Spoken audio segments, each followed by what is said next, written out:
People have different talents. Some people can start meditating and learn that they're very talented. They just have an affinity for this sort of thing. And they can achieve samadhi fairly quickly. But it's rare. It's even rare among the yogis. Because the yogis have said that people who are able to do even extended meditations, they will begin to experience increased synchronicities. They'll have a much better connection between the mind and their own body, but not everybody's going to achieve the siddhis. We did a survey among 1,000... By the way, you should probably spell that, because it sounds like you're saying city, C-I-T-Y, but you're not. It's spelled C-S-I-D-D-I, I believe? S-I-D-D-H-I. H-I. Yeah. I like to say that they use the phrase of "we built this city on rock and roll," which is a strange song because it was simultaneously the best and the worst song out of the 1970s, I think. I love that song. Yeah, well, many people loved it and a lot of people hated it. It's a very odd song. So in this particular kind of city, it's something that it's basically a prescription of how, if you want to develop something like levitation, then you do a particular siddhi. You do practice in order to develop that particular power. If you want to develop precognition, you meditate on the capacity of causation, on the concept of causation. And by doing that, you enter causation, and at that point, you're able to look through the veil of the illusion of time. In each one of these cases, the fact of doing samadhi combined with attention on an object means that you merge with the object. So if you have a friend and you want to know the friend better than they know themselves, you do this siddhi where you merge with your friend, and that would be what we would currently call telepathy. But it would be really, really good telepathy, much better than these kind of snippets that we see in the laboratory. Mm-hmm. So I wanted to simply inform people who are doing meditation now that these are effects that have been known for many thousands of years. Some of them are amenable to being tested in the laboratory and do not require meditating forever to do them. And we can confirm now that from a scientific perspective that some of the elementary siddhis are real. What that tells us then is that Patanjali was not writing a fairy tale. He wasn't making up the stories about these special powers. He was telling it the way it is. What's missing then is that some of the siddhis are basically like super comic book heroes. I was just going to say, it sounds like a Marvel Universe school for superpowers and superheroes. Exactly. And so then people can realistically say then, well, how come we don't see people flying around? Why don't we see people being invisible and so on? Real comic book stuff. That's the FAA. Sorry. Some of that, yes. You need a license if you're going to start flying. But there's an interesting prohibition that's stated within the Yoga Sutras that says that when you are able to develop these siddhis, that you shall not demonstrate them. And the reason is very simple, that these are powers, and like any power is seductive. And if you begin to demonstrate your siddhis, because you want to impress other people, it is seductive and you will become Darth Vader. And humans are ego-bound and they're weak and they fall prey to all that stuff, okay? And you see this even today in India, where the gurus who supposedly have special powers are called godmen. That's the English term that's used in India. Many of them claim to have special abilities, and maybe some of them do, but a lot of them don't. And even if they had some ability to begin with, and as a result were able to attract a lot of followers, most of them seem to immediately fall into cults. And they're no longer interested in helping the individuals, but more interested in maintaining the cult and getting a lot of power and money. Power corrupts, absolute power corrupts, etc., etc., right. etc. So the yogis knew this thousands of years ago. Okay, let me stop you there, because I want to ask this question for 3 minutes now. I've been thinking, how do I insert this? Do you think, Dean, we're the first? Are we the first civilization, high-tech civilization on the planet, or could this information be a pass down from tens of thousands of years ago, degraded into an oral tradition, and then reassembled as a written set of keys and guides, because it's basically an ancient science of which we've lost total contact with? I can't say that I would deny that, and especially given That's so that scientific. Well, I mean, I'm reluctant to say I believe something if I don't have any data. No. I understand. You have to be careful, but all right. I guess I'm saying, does the data impel you to consider seriously that we didn't just come up with this in the last few thousand years? This has a much longer legacy. No, I think what I would say is that there are certain types of ancient wisdom, and I don't know how far back ancient goes, but given that we're beginning to find, as archaeology progresses, we're seeing that modern type humans have been around much longer than we thought. Well, look at what they found in Turkey. 12,000 plus years, and it's stunning. And as my friend John West used to say about Egypt, it wasn't a development, it was a legacy. Right. So I forget the name of the place, whatever it is, there in Turkey. It's obviously the culmination of an awful lot of previous knowledge all assembled in one place. Right. And because of that, I'm more willing to say at this point that some of that ancient knowledge may have been degraded over time, as the knowledge is, and they knew a lot more than we did. So it is, we can think of this as a kind of rediscovery. I think the new thing that may be in play now is that science might be new.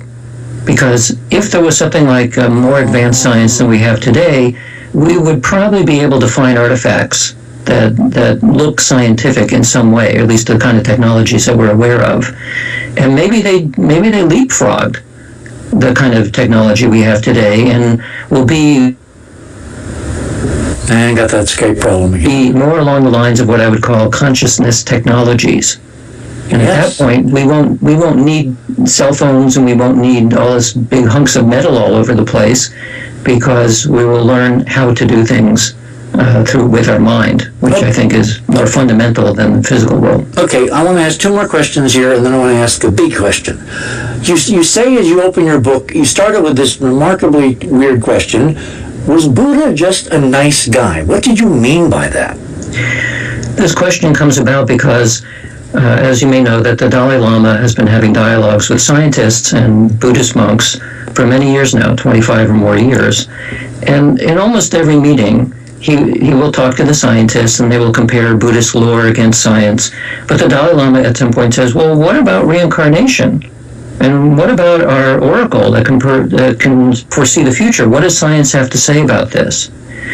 And because the scientists who are invited to talk to the Dalai Lama are orthodox, they say, oh, we don't know anything about that. And they've quickly stopped the discussion. In fact, in one of the more recent discussions, the Dalai Lama again brought up this notion of telepathy and reincarnation, and was kind of admonished by one of the scientists that said, now, we told you we weren't going to talk about that.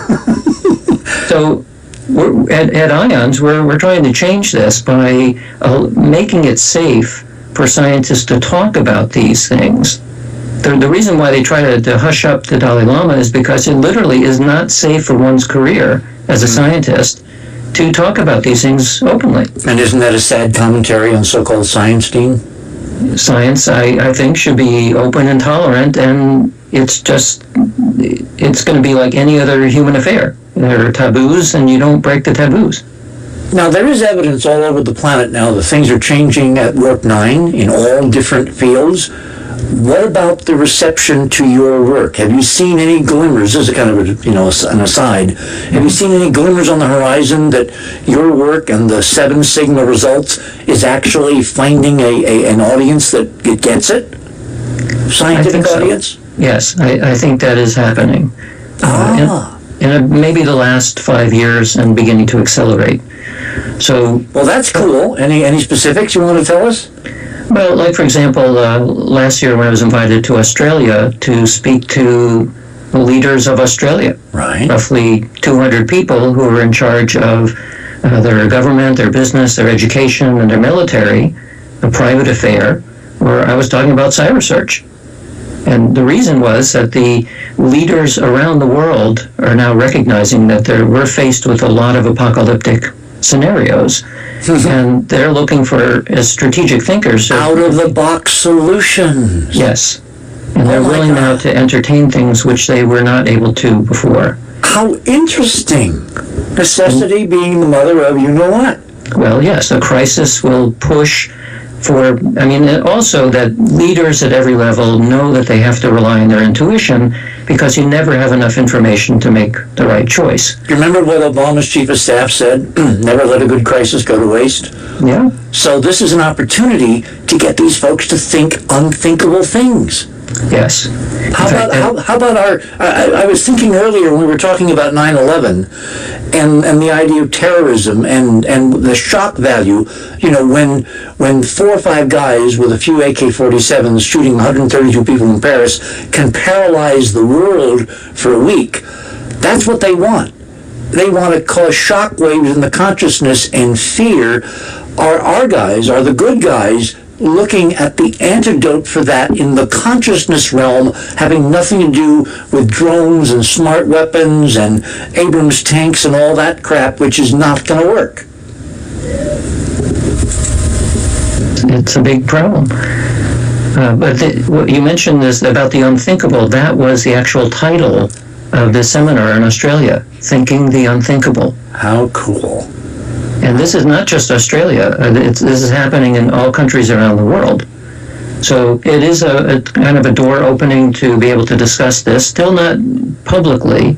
They're mostly in private meetings, but they're at very, very high levels. Yeah. By the way, the site in Turkey is Göbekli Tepe. I'm kicking myself for forgetting it. Thank you, M. And it is rewriting early history because the damn stuff is over 12,000 years old. Right. And it appears to have been deliberately buried. When this first came to light, and I guess the archaeologist who's been doing this since the mid-90s has only excavated something like 5% of the site. When it came out that it had been deliberately buried, Dean, it sounded to me like someone knew there was some kind of a catastrophe that was going to wipe out all the stuff that you said we should be looking for, the high-tech trinkets, and leaving this buried left it preserved so we, thousands of years later, could kind of retro-engineer what had happened and figure out who they were, what they were doing. In other words, is it an archive? Did that ancient culture, if it ever existed, or cultures, plural, did they leave us clues to figure this out all over again? Mm-hmm. Yeah, it would be nice if we were to X-ray the big stones there, because we might find that there's something inside the stone. Oh, how cool.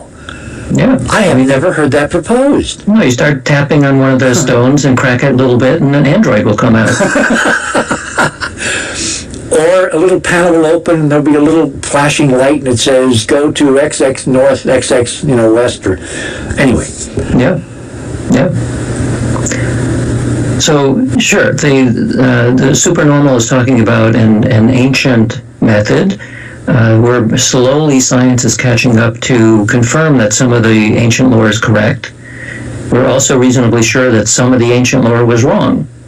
And so I think what we have the new opportunity here is to take the best of ancient knowledge, the best of modern knowledge, and create a new integration and actually make a big advancement.